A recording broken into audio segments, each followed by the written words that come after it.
Hi everybody, this is Michael Hildebrandt and I'm your host on the Sleeptrust podcast, where I'm talking about how to gain back trust in your ability to have a superb sleep again. In this week's episode of the Sleeptrust podcast, we are going to listen to the second of our top 5 picks of the last 12 months. So what I've got for you today is joining the 5 a.m. club, which will tell you how you can not only join the 5 a.m. club, but how this will improve your overall life quality and set you up for a superb sleep. Remember, this is a replay, and I hope you enjoy it. So you might be asking yourself right now, why should I even consider to do something crazy like getting up at 5 a.m. in the morning when I don't have to? First of all, you're not alone when you get up. You're joining a club here, and it's a very successful club. So you're going to meet people like Richard Branson, who's the CEO of Virgin, Howard Schultz, who's the CEO of Starbucks, and it could continue to go on further and further. There are even people like Tim Cook or the Dalai Lama, the Holiness, who get up between 3 and 4 a.m. in the morning. So you're in good company. That's reason number 1. But that alone would not have convinced me at all to get up out of bed at 5 a.m. in the morning. What actually took me out of bed was a tremendous amount of pain that I had in a period of my life when I had a slip disc, and I had to get out of bed. And I was doing a morning walk every single morning and was kind of laying out the day before it really started.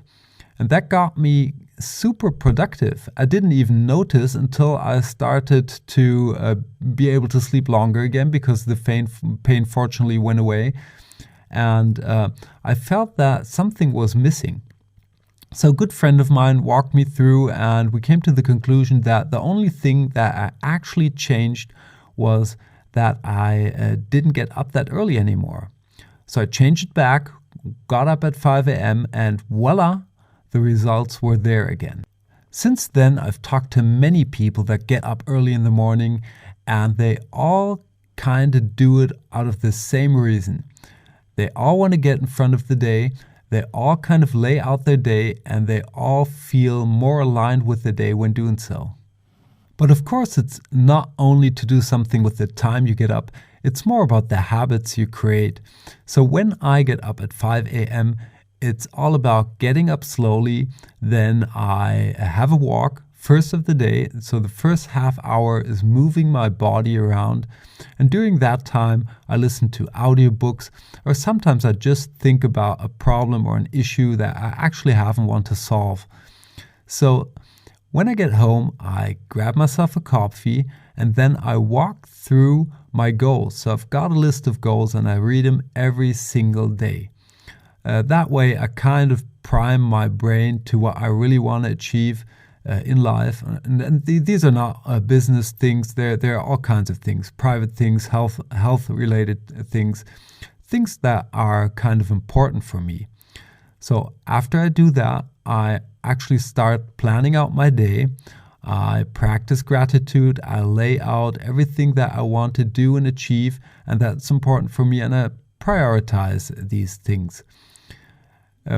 When that's done, it's basically time to breakfast, and the rest of the family gets up. So we're going to have a family breakfast. After that, I have a shower, and then the day starts in a super powerful, aligned, and focused way. The difference to not getting up at 5 a.m., so the days that I had before implementing that habit, were kind of different. I did have morning routines, and they seemed to be similar, but the effect wasn't the same. I was kind of rushing through them, and in the end, the day started off getting me distracted before I even knew what I wanted to have from that day for my own. So this is a tremendous difference.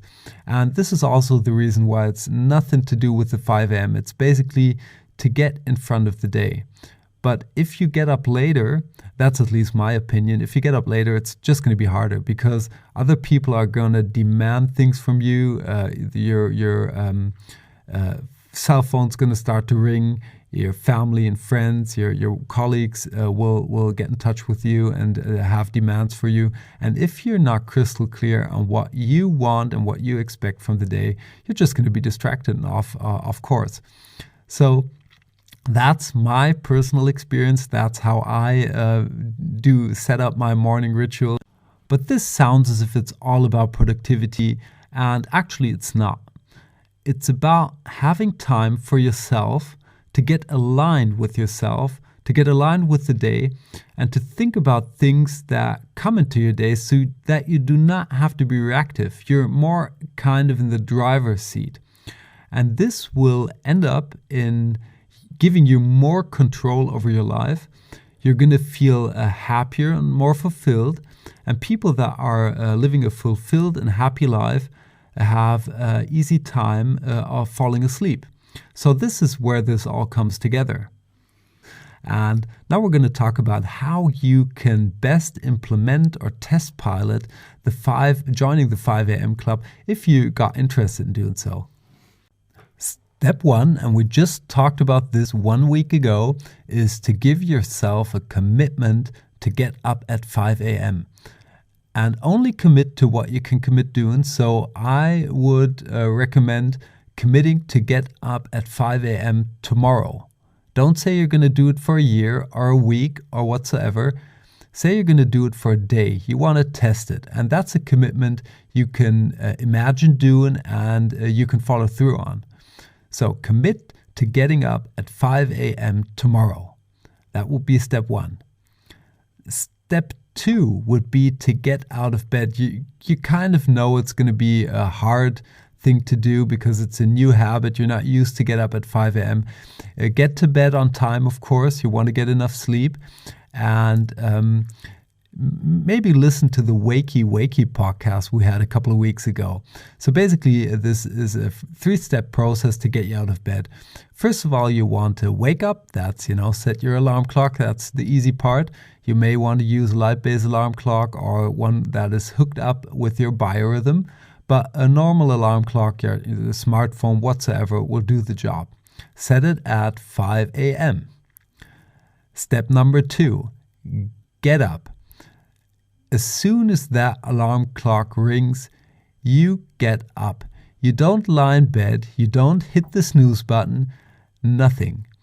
You get up out of bed right away. That means you would, when you shut off that alarm clock, you would sit at the side of your bed, maybe for a couple of seconds, and then you actually stand up. And you get out of bed. As soon as you're standing up, you're not going to fall asleep anymore, and the worst part is done. So even out of that perspective, you don't want to torture yourself. As soon as you get up, the story is done. If you lie in bed and think, oh my God, this is going to be a horrible experience, this is, blah, blah, blah, you know those stories you get in your head, you're just going to torture yourself. So do yourself a favor and get up right away. When you're up, the 3rd step is to tune up. So tune up your body. Don't start to do power exercises or anything like that, but you may want to do a couple of push-ups. You may just want to walk a couple of steps. I start my day with walking half an hour. I just shared it a couple of minutes ago with you. You may find something else, but get your body in motion. Doesn't have to be much, but you'll feel much better if you do so. And that's it. So now you're up, but what next? You may have a set of habits, then start doing them. If you don't have habits, you may want to find out more about yourself. So you may just want to listen to a little bit of music. A good idea would be to maybe meditate about the day and think about how this day could work for you. You could practice gratitude. You could just have a little walk and let your thoughts flow around. You could prepare a nice breakfast that you're really going to enjoy. You kind of want to get aligned with the day. Maybe think about who you're going to connect with today, what's really important for you. Just take your time. And this is basically the best thing about getting up at 5 a.m. You do not have to have a really fixed schedule. It's your time. You want to do something to get really aligned with yourself. You may want to have a bath. You're completely free to do whatever you want. I got to my habits piece by piece, always taking care and watching that they're really aligned with my purpose, with things I like to do, with things that are easy and enjoyable for me. And that's why I love to get up now. Because I know I have my walk, and after that, I'm really looking forward to my coffee. I love reading my goals and thinking about people. I love practicing gratitude. I do things in the morning that I really love to do.